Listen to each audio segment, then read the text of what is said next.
ஆண்டவரும் ரட்சகருமாய் இயேசு கிறிஸ்துவின் நாமத்தினாலே உங்களை வாழ்த்துகிறேன். கர்த்தர் ஆசீர்வதிப்பாராக. எனக்கு அருமையானவர்களே, ஏசாயா தீர்க்கதரிசியின் புத்தகம் 60வது அதிகாரத்தில் ஒரு சில வசனங்களை நாம் வாசித்து தியானிக்க கர்த்தர் கிருபை செய்வாராக. எனக்கு அருமையானவர்களே, 60:1, 2, 3 இப்படியாக சொல்லப்படுகிறது. எழும்பி பிரகாசி உன் ஒளி வந்தது, கர்த்தருடைய மகிமை உன்மேல் உதித்தது. இதோ இருள் பூமியும் காரிருள் ஜனங்களை மூடும், ஆனால் உன்மேல் கர்த்தர் உதிப்பார், அவருடைய மகிமை உன்மேல் காணப்படும். உன் வெளிச்சத்தின் இடத்திற்கு ஜாதிகளும் உதிக்கிற உன் ஒளியின் இடத்திற்கு ராஜாக்களும் நடந்து வருவார்கள்.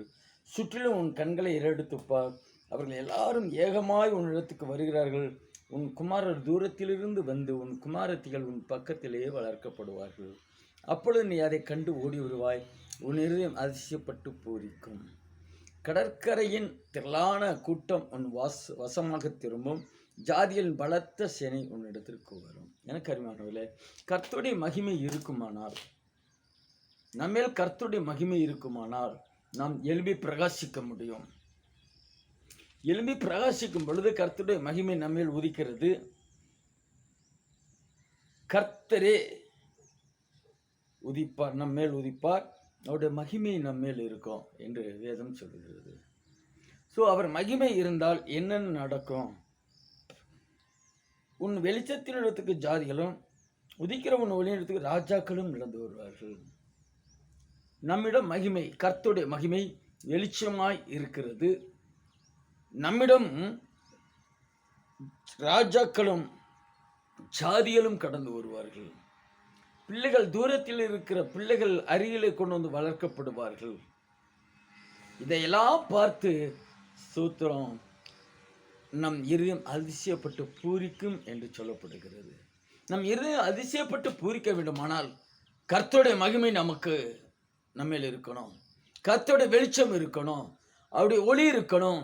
நாம் எழும்பி பிரகாசிக்க வேண்டும். அப்பொழுது நம்முடைய இருதயம் அதிசயப்பட்டு பூரிக்கும்.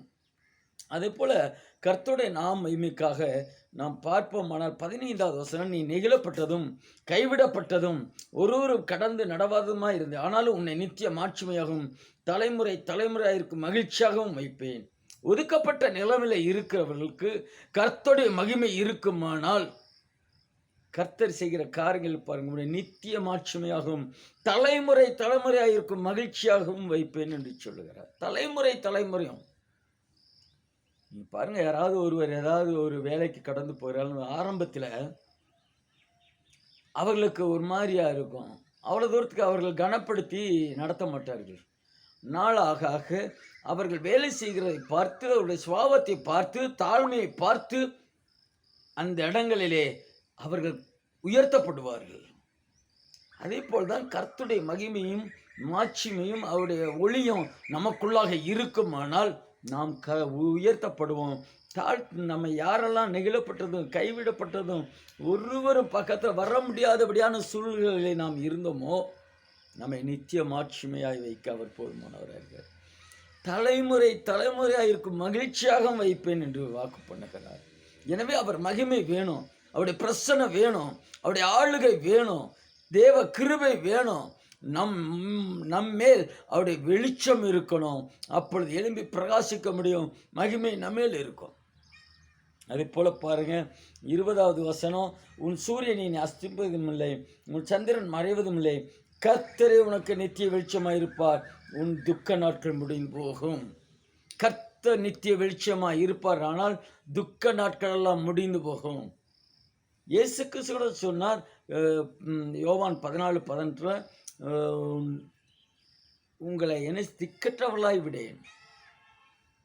இன்னும் அநேக இடங்களில் கர்த்தர் துக்கத்தோடு இருக்கிறவரை ஆறுதல் படுத்தினார்.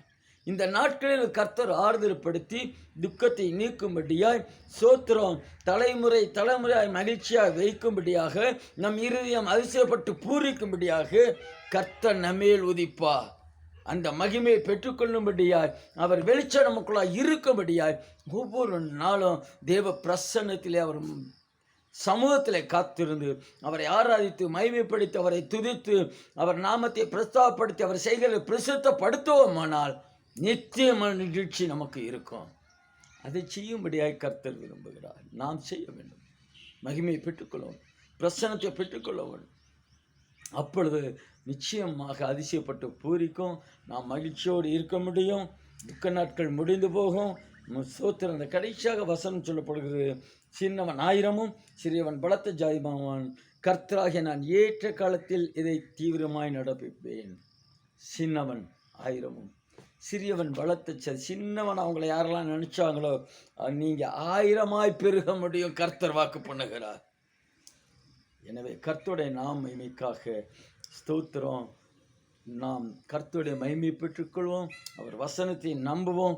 வசனத்தின் படியாக வாழ பிரயாசிப்போம். கர்த்தர் நிச்சயமாய் அவர் மகிமை நம்மேல் இருக்கும். சொல்லப்பட்ட வாக்கு தத்தங்களெல்லாம் ஆம் என்றும் ஆமே என்றும் நிறைவாயிருக்கும். கர்த்தர் உங்களை ஆசீர்வதிப்பாராக. எங்களுக்காக செபித்துக் கொள்ளுங்கள்.